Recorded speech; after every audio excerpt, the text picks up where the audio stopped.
नमस्कार दोस्तों, मैं आपका स्वागत करता हूँ नेट न्यूज़ में। सबसे पहले हम बात करेंगे कोरोना मीटर की। जो आज पूरे विश्व में कोरोना मरीजों की संख्या है वो बढ़कर 45,84,012 हो गई है, जबकि मौतें 3,05,786 हो गई हैं और इसमें स्वस्थ हुए मरीजों की संख्या है 17,35,836।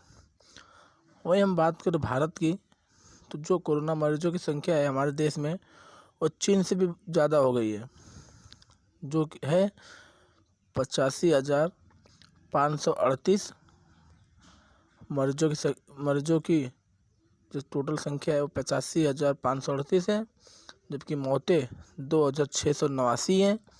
वहीं जो स्वस्थ हुए लोगों की संख्या है वो 30,000 है। वहीं बात करें अमेरिका की, तो जो टोटल मरीजों की संख्या है वो 14,67,702 है, जबकि मौतें 87,415 है और जो ठीक हुए मरीजों की संख्या है वो है 3,18,777। दोस्तों, इसमें ध्यान देने वाली बात यह है कि जितनी हमारे देश में मरीजों की संख्या है उतनी अमेरिका में मृत्यु हो चुकी इतने लोगों की। वहीं बात करें कुछ राज्यों की जो सबसे नंबर 1 बने हुए हैं इस महामारी में संक्रमित मामलों में, तो महाराष्ट्र में 29,100 लोगों की कोरोना संक्रमित है। मैं बात करें गुजरात की, तो वहाँ ये मामले 9,932 हैं। सिर्फ दिल्ली में दोस्तों 8,895 लोगों की कोरोना संक्रमित है।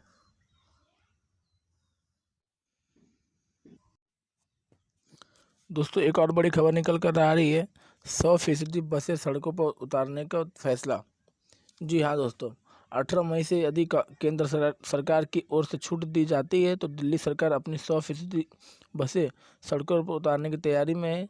शुक्रवार को परिवहन मंत्री कैलाश गहलोत ने दिल्ली सचिवालय में परिवहन विभाग के अधिकारियों के साथ बैठक की, जिसमें ये फैसला लिया गया कि इन बसों का संचालन 29 मार्च से बंद है। क्लस्टर सेवा की बसों के संचालक के अलावा मेट्रो के संचालन पर भी चर्चा हुई। उन्होंने बताया कि मेट्रो चलाने के लिए तैयारी पूरी है, सभी मेट्रो स्टेशनों को सैनिटाइज किया जा रहा है। कैलाश गहलोत ने ये भी कहा कि बसों के टिकट की व्यवस्था ऐसी बनानी होगी ताकि शारीरिक दूरी के मानक ना टूटे। परिवहन व्यवस्था चालू किए जाने पर क्या सावधानी बरतनी होगी वो मानक तय होंगे।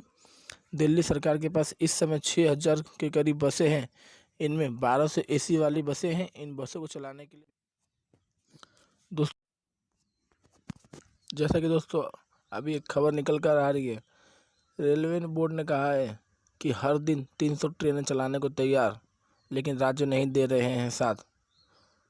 बात करें रेल मंत्री पीयूष गोयल के बारे में, तो वहीं उन्होंने कहा है प्रवासी कामगारों को पैदल घर जाने की लेकर गरमाई राजनीति के बीच रेल मंत्री पीयूष गोयल ने इस स्थिति के लिए राज्यों को जिम्मेदार ठहराया है। साथ ही कहा है कि हर दिन 300 ट्रेनों को रेलवे बोर्ड चलाने को तैयार है, लेकिन राज्यों की ओर से इसकी अनुमति नहीं मिल रही है।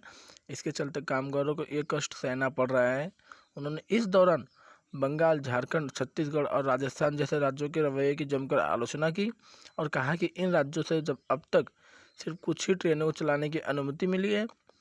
वहीं साथ ही उन्होंने कहा कि 15 जून तक यानी अगले 30 दिनों में 105 ट्रेनें की चलाने की सूचना दी है।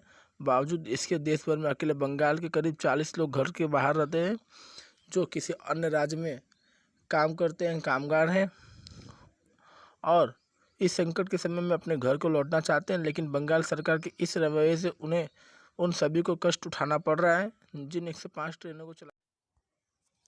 वहीं हम बात करें कल जो तीसरे दिन 20 लाख करोड़ की जो आर्थिक पैकेज की घोषणा की गई थी, उसके तीसरे दिन जो बजट पास हुआ, कहें हम एक तरह से बजट भी कह सकते हैं इसे, उनमें किसानों को बहुत ध्यान दिया गया, जिसमें राहत पैकेज का ऐलान किया गया और इसमें 3 बड़े कानूनी सुधार किए गए हैं। कृषि उत्पादों के लिए स्टॉक सीमा भी हटाई गई है, विशेष परिस्थितियों में ही सीमा तय होगी। फसल की बुवाई के समय ही अनुमानित कीमत पता लगाने के लिए बनाया जाएगा तंत्र। खेतों के पास ही कोल्ड स्टोरेज पोस्ट हार्वेस्ट प्रबंधन के लिए जरूरी ढांचा विकसित होगा। सिर्फ अन्नदाता की झोली ही नहीं भरेगी बल्कि ग्लोबल मार्केट में भी देश प्रतिस्पर्धी बनेगा।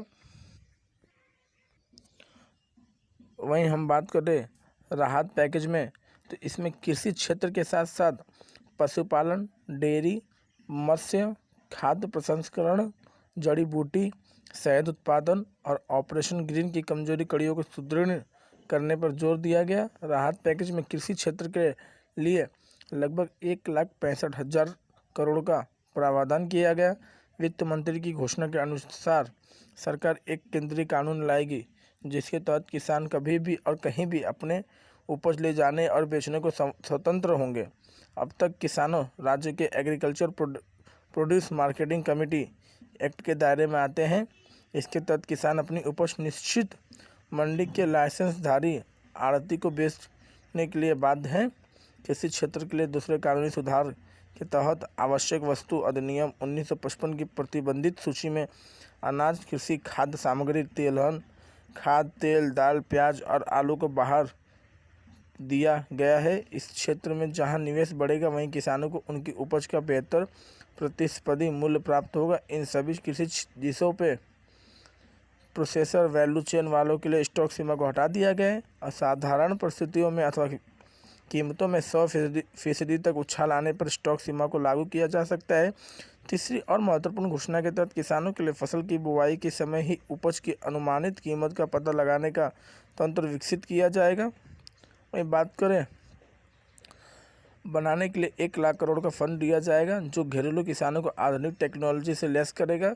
खेतों के पास ही पर्याप्त कोल्ड स्टोरेज और पोस्ट हार्वेस्ट प्रबंधन के लिए जरूरी ढांचा बनेगा। इस क्षेत्र में स्टार्टअप को प्रोत्साहित किया जाएगा। वित्त मंत्री ने कृषि क्षेत्र की सबसे अहम कड़ी सूक्ष्म खाद्य प्रसंस्करण इकाइयों के लिए विकास के लिए 10,000 करोड़ का प्रावधान किया है। लोकल उत्पाद के प्रति वोकल होने और उसे ग्लोबल बनाने के लिए सरकार प्रयत्न कर रही है।